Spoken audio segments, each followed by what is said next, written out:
Hikayat Saijan dan Ikan Todak. Menurut Syaibul Hikayat, ada seorang datu yang sakti mandarguna sedang bertapa di tengah laut. Namanya Datu Mabru. Ia bertapa di antara Selat Laut dan Selat Makassar. Siang malam ia bersemedi di batu karang, di antara percikan buih, debur ombak, angin, gelombang, dan badai topan. Ia memohon kepada Sang Pencipta agar diberi sebuah pulau. Pulau itu akan menjadi tempat bermukim bagi anak, cucu, dan keturunannya. Hatta ketika laut tenang, seekor ikan besar tiba-tiba muncul dari permukaan laut dan terbang menyerangnya. Tanpa beringsut dari tempat duduk maupun membuka mata, Datu Mabru menepis serangan mendadak itu. Ikan itu terpelanting dan jatuh di karang. Setelah itu, jatuh ke air, ikan itu menyerang lagi. Demikian berulang-ulang. Di sekeliling karang, ribuan ikan lain mengepung, memperlihatkan gigi mereka yang tajam, seakan prajurit siap tempur. Pada saat serangannya yang terakhir, ikan itu terpelanting jatuh pesisir saat Datu Mabru membuka matanya. Hai ikan, apa maksudmu mengganggu semediku? Ikan apa kamu? Aku ikan Todak, raja ikan Todak yang menguasai perairan ini.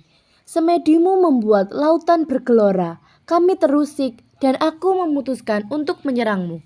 Tapi engkau memang sakti. Datu Mabru, aku takluk, katanya, mengengap-ngengap, matanya berkedip-kedip menahan sakit, tubuhnya terjepit di sela-sela karang tajam. Jadi, itu rakyatmu. Datu Mabru menunjuk ribuan ikan yang mengepung karang. Ya, Datu. Tapi sebelum menyerangmu tadi, kami telah bersepakat. Kalau aku kalah, kami akan menyerah dan mematuhi apapun perintahmu. Datu, tolonglah aku, obati luka-lukaku dan kembalikanlah aku ke laut. Kalau terlalu lama di darat, aku bisa mati. Atas nama rakyatku, aku berjanji akan mengabdi padamu. Bila engkau menolongku, Raja Ikan Todak mengiba-ngiba, seolah sulit bernafas, insangnya membuka dan menutup. Baiklah, Datu Mabru berdiri. Sebagai sesama makhluk ciptaannya, aku akan menolongmu. Apapun perintahmu, kami akan mematuhinya. Datu ingin istana bawah laut yang terbuat dari emas dan permata, dilayani ikan duyung dan gurita? Ingin berkeliling dunia bersama ikan paus dan lumba-lumba?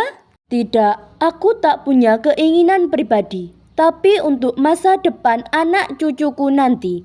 Lalu, Datu Mabru menceritakan maksud pertapaannya selama ini. Akan kukerahkan rakyatku, seluruh penghuni lautan dan samudra. Sebelum matahari terbit esok pagi, impianmu akan terwujud. Aku bersumpah, Raja Ikan Todak. Datu Mabru tak dapat membayangkan bagaimana Raja Ikan Todak akan memenuhi sumpahnya itu. Baiklah, tapi kita harus membuat perjanjian. Sejak sekarang kita harus saijan, seiring sejalan, seia sekata, sampai ke anak cucu-cucu kita.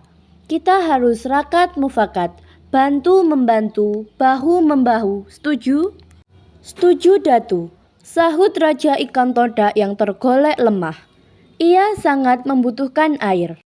Mendengar jawaban itu, Datu Mabru tersenyum. Dengan hati-hati, dilepaskannya tubuh Raja Ikan Todak dari jepitan karang, lalu diusapnya lembut. Ajaib, dalam sekejap, darah dan luka di sekujur tubuh Raja Ikan Todak itu mengering. Kulitnya licin kembali seperti semula, seakan tak pernah luka. Ikan itu menggerak-gerak sirip dan ekornya dengan gembira. Dengan lembut dan kasih sayang, Datu Mabru mengangkat Raja Ikan Todak itu dan mengembalikannya ke laut. Ribuan ikan yang tadinya mengepung karang, kini berenang mengerumuninya melompat-lompat bersukaria. Saijan, seru Raja Ikan Todak sambil melompat di permukaan laut. Saijan, sahut Datu Mabru. Sebelum tengah malam, sebelum batas waktu peratapannya berakhir, Datu Mabru dikejutkan oleh suara gemuruh yang datang dari dasar laut. Gemuruh perlahan tapi pasti. Gemuruh suara itu terdengar bersamaan dengan timbulnya sebuah daratan dari dasar laut. Kian lama, permukaan daratan itu kian tampak, naik dan terus naik, lalu seluruhnya timbul ke permukaan. Di bawah permukaan air, ternyata jutaan ikan dari berbagai jenis mendorong dan memunculkan daratan baru itu dari dasar laut. Sambil mendorong, mereka serempak berteriak, "Saijan! Saijan! Saijan!" Bersamaan dengan terbitnya matahari pagi, daratan itu telah timbul sepenuhnya, berupa sebuah pulau lengkap dengan ngarai lembah, perbukitan dan pegunungan. Tanahnya tampak subur, pulau kecil yang makmur. Datu Mabru senang dan gembira. Impiannya tentang pulau yang akan menjadi tempat tinggal bagi anak cucu dan keturunannya telah menjadi kenyataan. Permohonannya telah dikabulkan. Dengan memanjatkan puji dan syukur kepada Sang Pencipta, ia menamakannya Pulau Halimun.